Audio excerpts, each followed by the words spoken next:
I told some of you last night, and I'll tell the rest of you right now, this is, in all likelihood, the most loaded show of Hometown Huddle we've ever had. You're not going to want to miss it. And if you're here, obviously, we thank you for being here. But I don't need notes for the intro. How are you doing this evening? But this is tonight's show, and the notable difference is it's quite heavy, and it's more than double the amount of papers than I normally walk in here with. And I don't even have to go to the gym. I did all my heavy lifting because I brought this stack, which is tonight's show. I brought this into the studio this evening. So we've got a great show. We're talking playoffs. We're talking Indian Creek, St. Clairsville, Harrison Central. What about Harrison Central? Well, that's why we're here. Welcome to Hometown Huddle on October 15th. Did we get our October surprise? Are there still more waiting? That's why we're here. Welcome in. I'm your host, Drake Watson. We'll break it all down right now. All the way to the house, and it's going to be a St. Clairsville touchdown. First play of the game. Hello, touchdown Huskies. Wide open, touchdown Ohio Valley.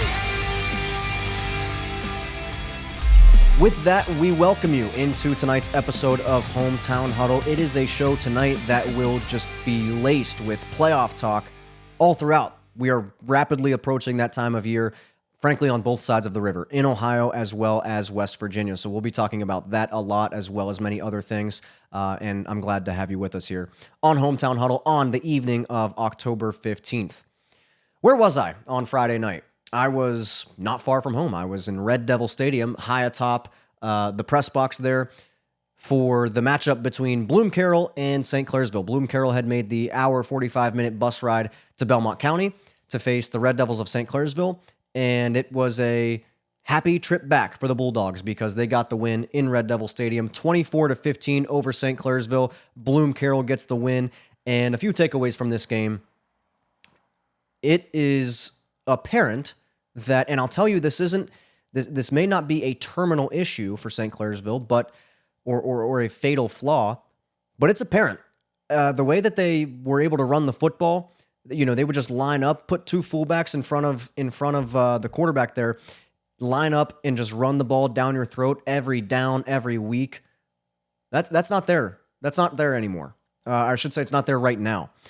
Now, the reason that may not be a super big issue, obviously you'd prefer to be able to pull that out of your toolbox if you're St. Clairsville, but because of guys like Sam McLean and the way he's able to throw the ball in their group of receivers and their tight end, they can get things done in that regard as well. It just so happened that on Friday night they're playing a team in Bloom Carroll who has a defense good enough to defend all of that, and as well as the end arounds and the trick plays that St. Clairsville tried to pull out of their hat. Bloom Carroll had an answer for all of it. St. Clairsville only able to put up 15 points offensively, only 13 points. They had a missed extra point, and then it was a safety on a bad snap on a punt for Bloom Carroll that gave St. Clairsville the 15 and made the game quite interesting for a long time. It was interesting the entire time.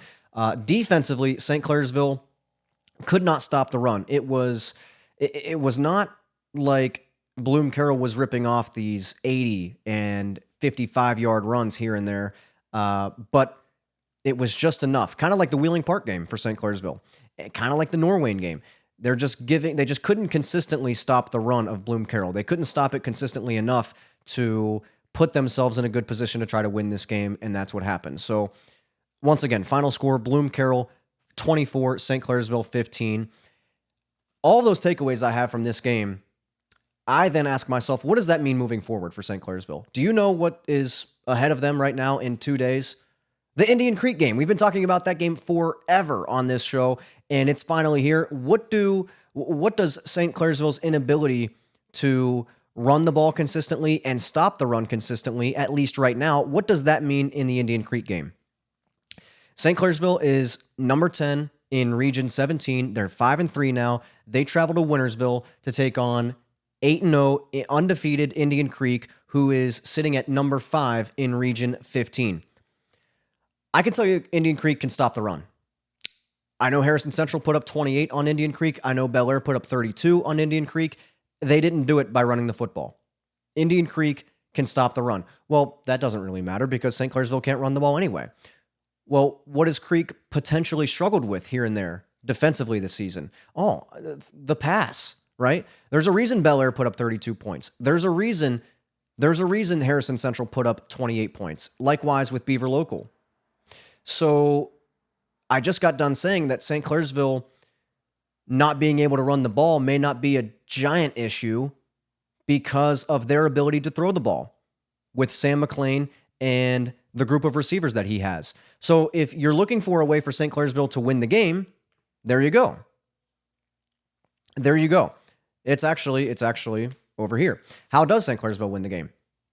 Sam McLean's arm and their defensive front. If they can slow down guys like Bruce Mazar running the football for Indian Creek, and they can hit some shots down the field, and they can just make plays not dissimilar to the way they were able to do so in the Beaver Local game, then St. Clairsville's okay, right? I still think it'll be a close game either way, but if they can accomplish those things, then they feel like they have a pretty good shot to come out on top in Wintersville.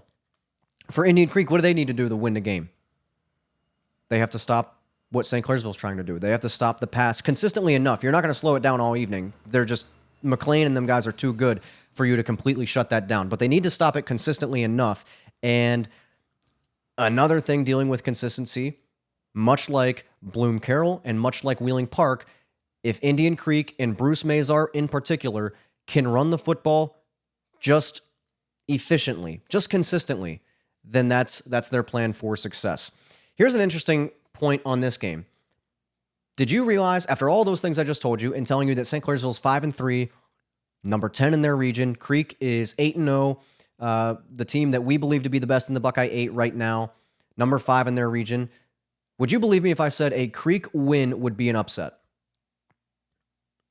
It would be. If we look at the site that we've been looking at the entire season, according to the Fantastic 50 site, Indian Creek is supposed to lose this game by 4 points. I don't think they agree with that too much up in Wintersville if they're looking at it at all, and they really shouldn't be for obvious reasons. I think that comes down to a few things. I think St. Clairsville's strength of schedule has them, I guess, rated 4 or what would it be?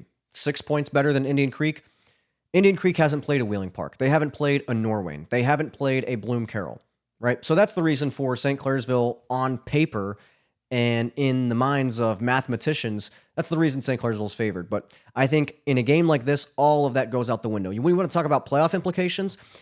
They're there. They're very much there. We'll talk about that in a minute. But I am somebody who doesn't need playoff implications for this to be a massive game. I would appreciate this game if both teams were winless, just because of the helmets. It's a helmet matchup. It's St. Clairsville and Indian Creek. Another reason for Indian Creek potentially not being favored is their margins have been getting a little bit closer, right? I talked to you last week about the Harrison Central game. They're coming off just a 7-point win over Beaver Local, 35-28. And I know Harrison Central threw the ball all over the place against Indian Creek. Can Sam McLean and company do the same thing? With all the implications that surround this game, who needs it more? Well, St. Clairsville. St. Clairsville definitely, that is the perfect answer. They need the win more. With the loss, they are possibly and arguably likely out of the playoffs, sitting at number 10 right now. They're going to beat Cambridge in a couple of weeks, so we know that. It's just a matter of, is 6 wins good enough to get St. Clairsville in the playoffs? They are projected to be anywhere from, I think, 11 to out if they were to lose this game on Friday night. Now, a win essentially secures a playoff spot for St. Clairsville. And Indian Creek, there's implications for them as well regarding the postseason, but more so in where they'll be seated. A loss likely keeps them out of the top 4. They could still get a home game, especially with a win over Edison in Week 10. But a win for Indian Creek could vault them into the top 4. And obviously, we talked a long time ago on this show about how valuable it is to give your guys a week off, especially in Ohio where you don't get any bye weeks. You've got to play 10 straight. College teams don't even do that. Pro teams don't do that. You've got to play 10 straight with no breaks. And if you can secure one of those top 4 seeds, that is one of the most important things with this new 12-team format. So you can get a bye and your guys can actually recover from the gauntlet they've just gone through. So that's a breakdown of St. Clairsville and Indian Creek. I think this is arguably the hometown huddle game of the year. I'll have my eye on it. I know that many other people will have their eyes on it as well. Good look at Indian Creek and St. Clairsville. Let me just soak it in. I mean, this I don't need to tell you again. You understand how big of a game it really is. All right. While I was at St. Clairsville, watching them pick up their third loss of the season on Friday night, I had over to the left side, I had the Huskies on the laptop because they were playing Bel Air. This, out of the games that have already transpired, this may be the game of the year thus far. And it's certainly the comeback of the year, and I'll tell you why. Late second quarter, let me paint the picture in your mind. Late second quarter, Bel Air is up 19-0 over Harrison Central. Okay, so Bel Air is irritated with themselves that they lost to St. Clairsville in such a close fashion the previous week, and they're taking it out on a Harrison Central team, and they've put themselves in a position where they're up by 3 scores. They're driving down the field. They could go into the locker room likely up 26-0. And then Lance Smith just steals the football. Lance Smith, the defensive back for Harrison Central, receiver as well, he comes away with the interception that, like this, turns the game around for Harrison Central. The offense proceeds to drive down the field, and with 20 seconds to go before halftime, Brady Heyer finds Kane Dunkel for a touchdown, and it's 19-7 at half. What nobody at the time knew is that was the beginning of a 29-7 run that Harrison Central went on, with 20 seconds to go in the first half, all the way including the entire second half, and Harrison Central comes all the way back from down 19 to defeat Bel Air 29-26. We've been talking about Harrison Central here and there throughout this season, and I kept saying if they can find the way to get their playmakers involved, I should say if they can find the best way and the most effective and efficient way to throw the ball to their playmakers, guys like Lance Smith and Kane Dunkel and Chaz Culbertson, then they could find their footing offensively and really cause some damage. And I don't think I said it on the show, but I've been saying within these walls to some other folks for about a month now, if Harrison Central was ever going to beat anybody that they're not supposed to this season, it would be Bel Air. But did they do it by throwing the ball? No, surprisingly. A Bel Air team that, for most part of the game the week before, had stonewalled St. Clairsville. Remember I told you most of St. Clairsville's points came off of big plays, especially the deep ball passing from Sam McLean? Complete opposite on Friday night. Harrison Central ran the ball to come back and defeat Bel Air, and obviously played great defense as well, giving up just 7 points in the second half to secure the comeback victory. Bo Rinkus on the ground, 90-plus yards rushing. Brady Heyer, the quarterback, on the ground, had over 130 rushing. And that's not... If I told you Harrison Central upset Bel Air and came back from down 19-0, you would have thought, oh man, Brady Heyer must have thrown for 300 yards. Nope, maybe 100. He ran for well over 130 though, and Rinkus ran for 90 as well. If we look at this from Bel Air's perspective, what a complete just fall off after the St. Clairsville game. I mean, when they're up 19-0 over Harrison Central, you're thinking, okay, they're going to get right. They're going to take out their frustrations on a 2-win team. And then that slips from their fingertips. That slips away. And you've got to wonder about Bel Air, especially with what they have coming up. This is Harrison Central's, by the way, before we get to that, this is Harrison Central's first win over Bel Air in 10 years. Last win was 2015. First win at Bel Air at Nelson Field since 2009. So impressive victory. It's hard to win down there at Nelson Field. Impressive victory for Harrison Central. So what did I say about Bel Air, I don't know, a month ago? I can't remember which game we were talking about. It might have been the John Marshall game, but I said they need to win the games that they're supposed to win. It might have been the Cambridge game because they were supposed to win the Cambridge game. They did win the Cambridge game only by 3 points, and I said it's so important for Bel Air to win the games that they are quote-unquote supposed to win because when it's all said and done, I don't think there's going to be many of those games. And I may have even said, excluding Harrison Central, right? I think there was a point in time on this show in front of this camera, I said Bel Air should beat Harrison Central. Well, now they didn't. They give that game away. Harrison Central took it away. And Bel Air is now staring at Union Local and Martins Ferry. Who's supposed to win those games? The teams I just said. Union Local and Martins Ferry should, again. But the Harrison Central win over Bel Air is proof that, who's supposed to win and who should win and who's favored on paper and all this stuff, it all goes out the window. But Bel Air is not expected to win their final 2 games, so that sets them up to be 3-7. That's a Harrison Central team on Friday night that may end up being anywhere from 4-6 to 5-5 when it's all said and done. There's not a way to scratch your face and it not be awkward in the middle of a show.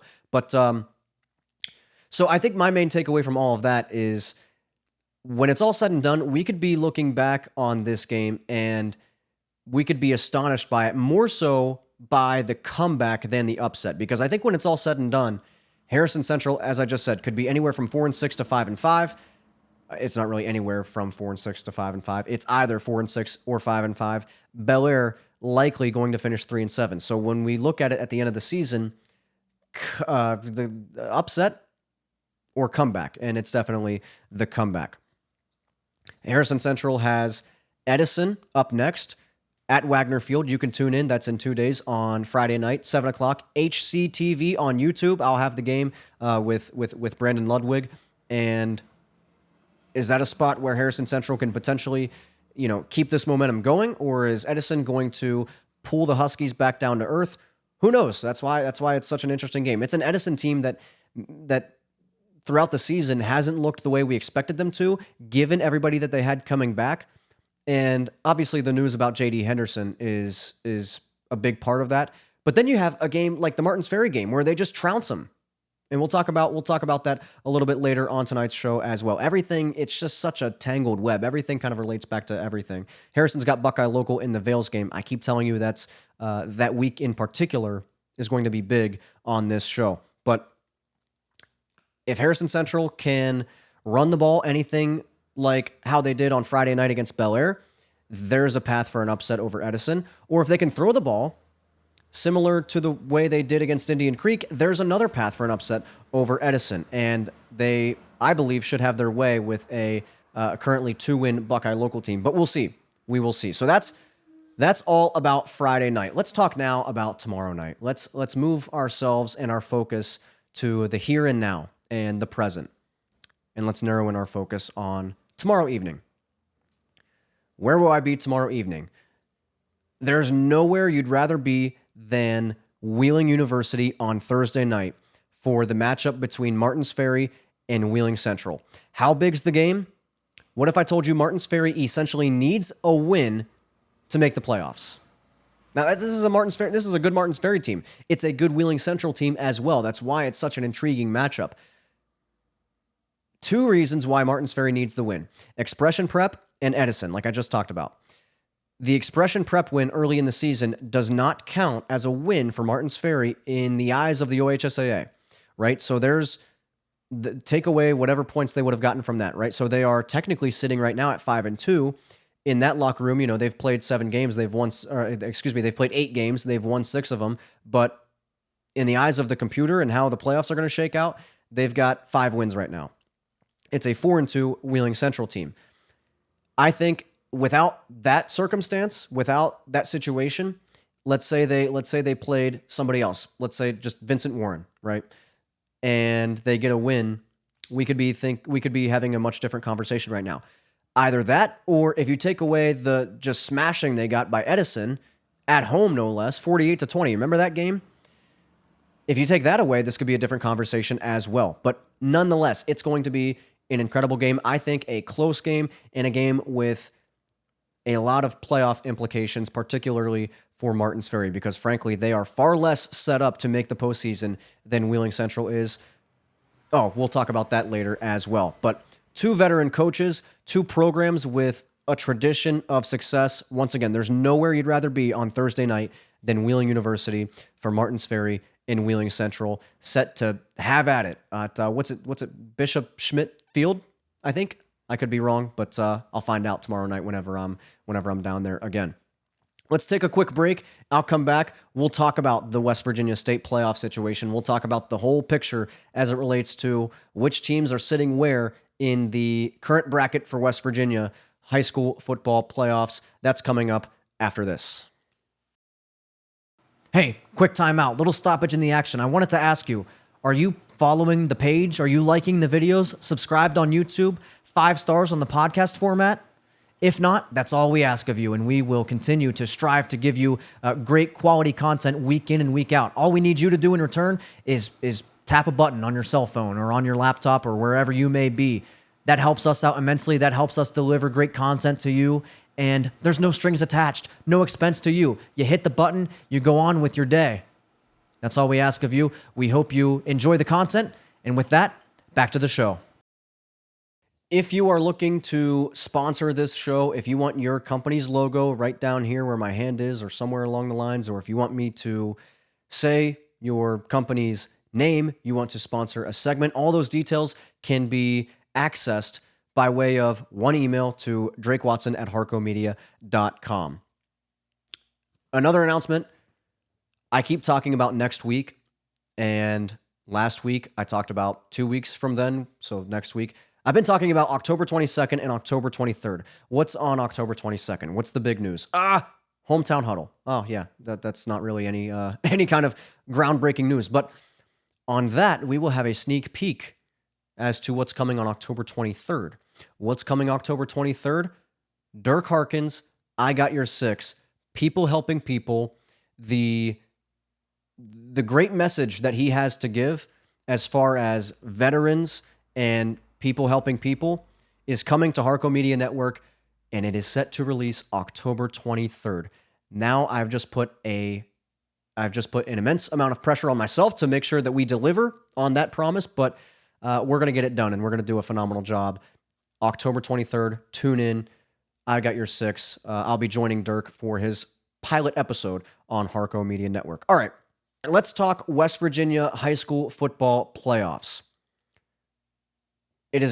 West Virginia is a state that has 106 teams that will not participate in the postseason, but 106 teams that make up the pool of high school football teams in the state of West Virginia, divided into 4 classes, single A through 4A, and 16 teams are taken from each class. I need to make sure I don't accidentally say region because I'm so used to the Ohio side. All right, let's look at Class 4A, the big schools in West Virginia. Morgantown, they're set up in an excellent position, sitting at number 2 in 4A right now at 6-1. University at number 7, again likely to make it in. Wheeling Park at number 8. They have just a 4-3 record, but I think they've had quite a tough schedule as well. They're at number 8, so right now that can get them a home game. If they trip up, they've got a game with Steubenville later in the year. They might find themselves going on the road in week 11 for them, but right now they're sitting at number 8. Parkersburg South is at 2-4 at number 14. This is where you've got a lot less room for error because, again, they're taking 16 teams, and I wouldn't feel comfortable sitting at number 14. Let's jump down into the AAA class. Just 2 schools from the OVAC in this class. John Marshall, they need some help. They need to take care of business at 4-2. They're at 17th right now, so it's possible they make the playoffs, but they're going to need some help, and they're certainly going to have to take care of business. I don't believe Brook is going to make it in at 3-4 at number 20 right now. If they somehow sneak their way into the playoffs, that would be nothing short of miraculous, and obviously we'll talk about it on this show. The West Virginia State playoffs beginning November 14th as well, and we'll have that covered as well as whatever teams are remaining on the Ohio side. Let's jump now to AA in West Virginia. A couple of OVAC schools here. Oak Glen appears to be in at number 11 at 6-1. The one loss to a Toronto team. We'll talk about them later. It's almost like everything that you bring up, we can say that we'll talk about later on tonight's show. That's why there's 8 pieces of paper in my hand. Oak Glen at number 11, I think if they continue to win, and they've done a phenomenal job under Coach Miller, turning things around, and they appear to be locked into the playoffs, barring anything crazy. Tyler Consolidated, similar to John Marshall, they need some help. They need to obviously take care of business as well. They're at 19th right now in AA at 3-3. Weir hasn't won a football game yet at 0-6, sitting at number 30.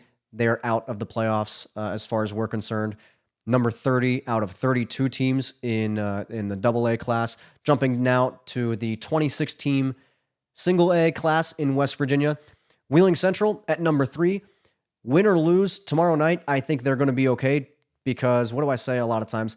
At some point, talent and especially good coaching, at some point those things prevail. and that will be enough, I think, to keep them towards the top of this bracket and keep them in the West Virginia playoffs. Cameron, likewise, at 4-1, sitting at number 6 right now. Clay Battelle is at 7 at 5-1, and then Valley and Magnolia are each 0-6 at 24 and 25 respectively, out of a 26-team class. Obviously, those schools not going to make the playoffs this season as it looks right now. So, as we see it right now, if the playoffs for West Virginia started tomorrow, let's say, there are 14 teams in the OVAC in West Virginia. 8 of them would be in the playoffs right now, in the top 16 of their class. And again, I think there may be a team or two that can jump back into it, and I think obviously just as likely that there's a team that falls out of it. So we've got a long ways to go. We're actually just a month away from the playoffs in West Virginia, whereas we are, 2 weeks away from the playoffs in Ohio. Once again, those starting November 14th for West Virginia. I don't think I've taken a sip of coffee is in the cup this evening. This is called the Coal Miner's Daughter. It is from an incredible local coffee shop, and this is 2 shots of espresso plus coffee.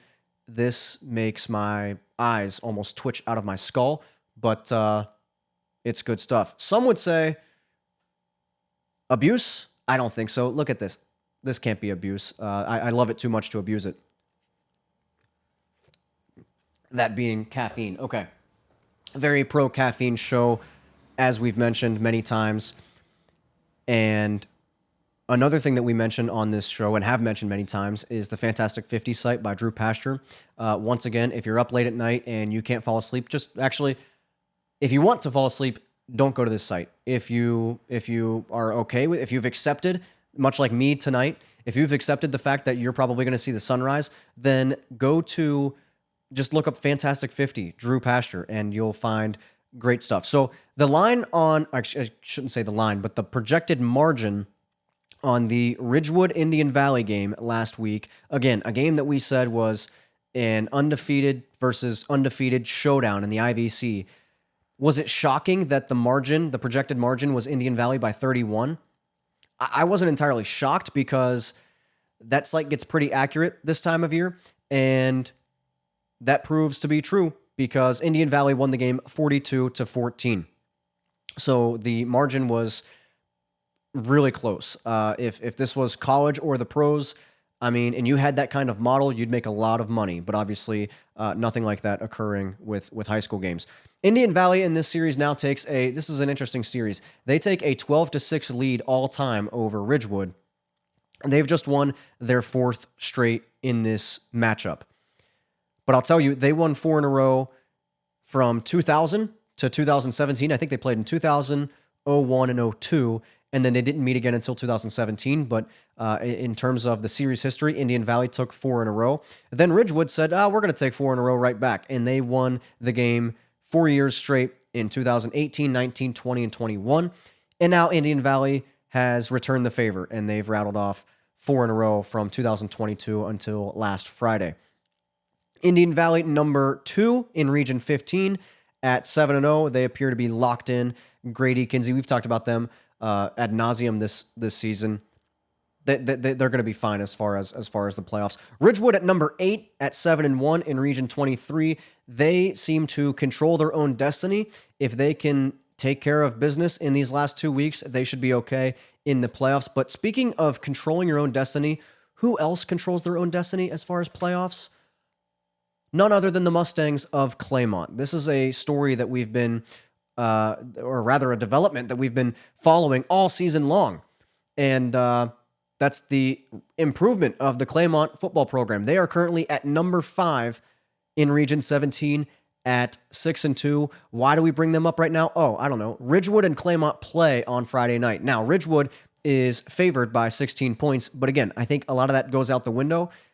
I very well may say that was the accurate margin next time I speak to you. But again, in a game where so much is on the line, it would not shock me that Claymont plays up to the level of their competition and perhaps gets an upset over Ridgewood.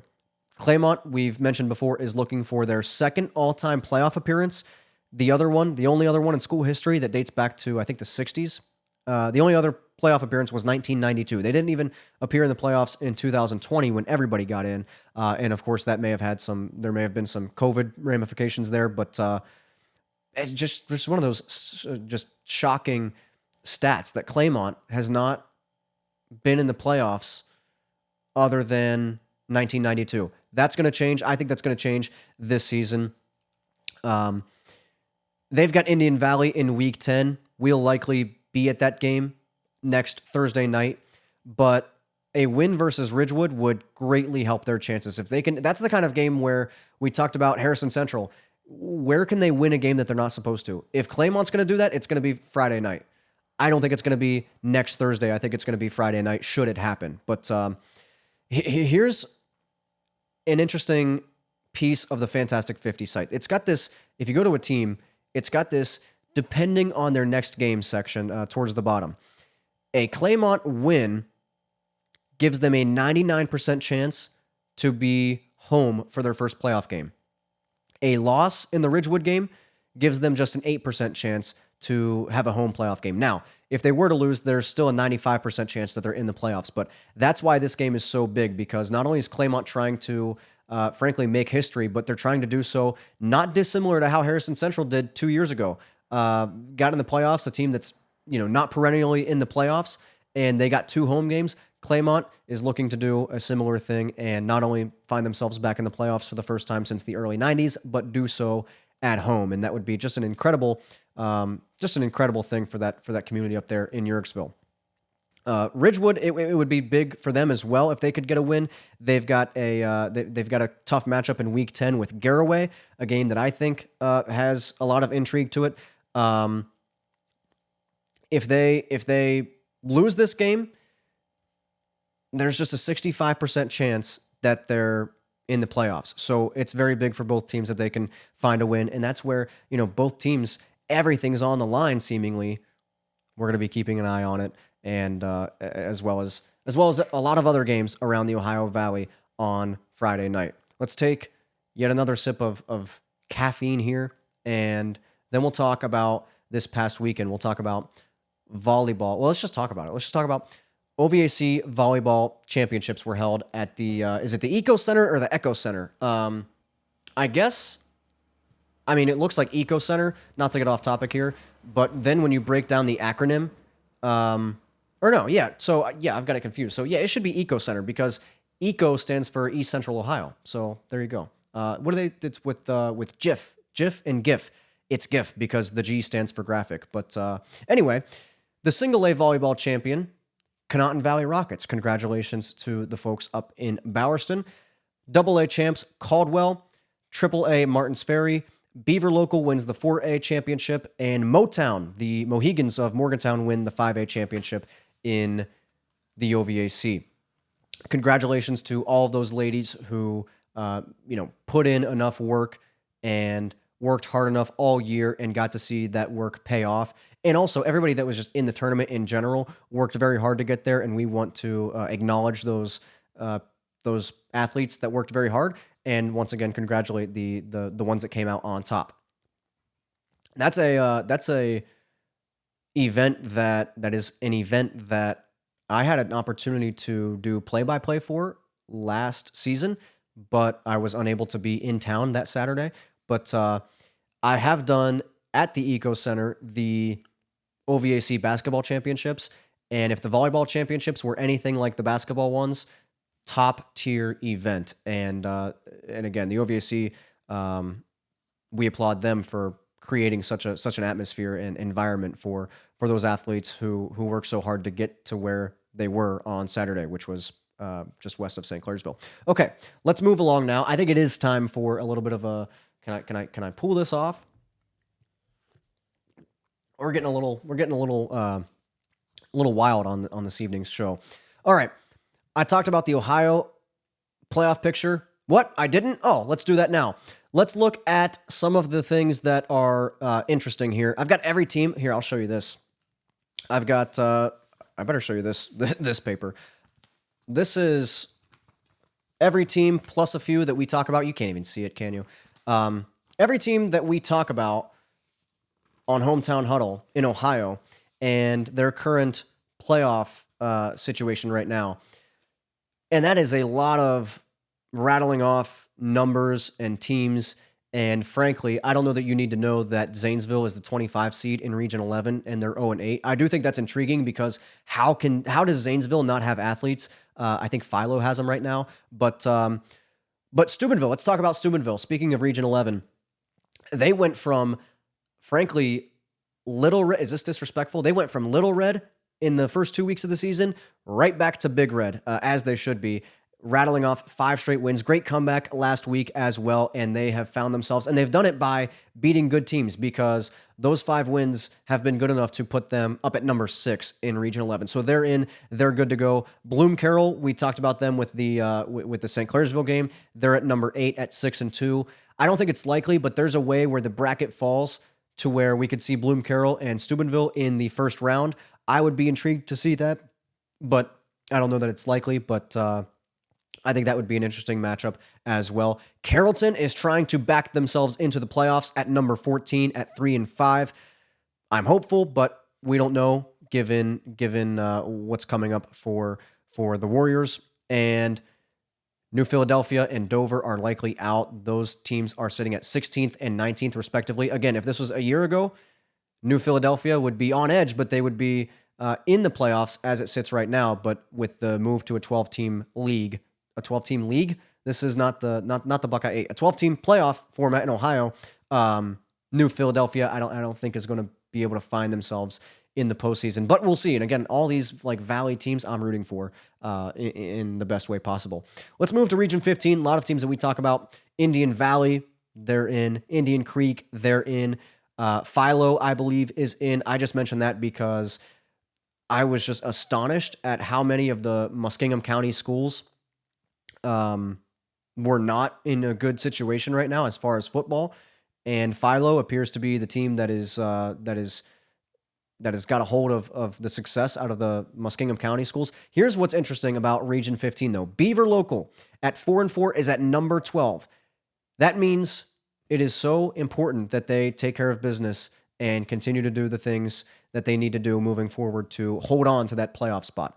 East Liverpool, their rival, is down at 23. Cambridge winless at 26 in Region 15. Region 17's got a lot of teams that we talk about as well. Claymont is at 5 right now. I don't think they'll be anywhere near 5 when it's all said and done. I think they'll get in because even if they lose the next 2 games, they've got Ridgewood and Indian Valley.